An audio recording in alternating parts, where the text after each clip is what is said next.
Live look now outside. It shows we are not far from sunset now, and one member of Atlanta City Council wants parents to keep closer tabs on what their kids are doing after dark.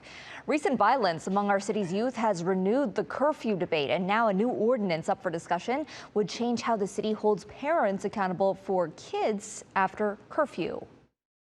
To be clear, the curfew times for Atlanta youth remains the same. It is still 11 p.m. for most days of the week, but what could be changing are the penalties for parents. For minors violating the curfew, the first offense is still a warning, but the new ordinance would remove current penalties against the parent or guardian, including a fine up to $1,000 and/or imprisonment.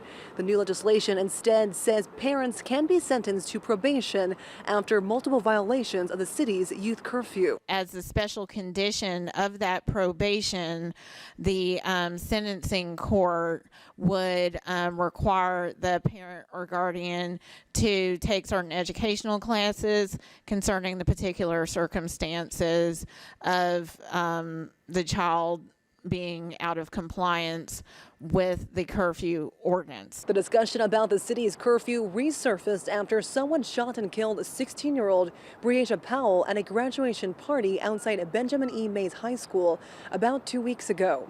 A 16-year-old boy was also injured. And while the city's curfew ordinance today passed out of the Public Safety Committee, it still needs to pass full city council to be enacted. Reporting outside City Hall, Rachel Aragon, Atlanta News First.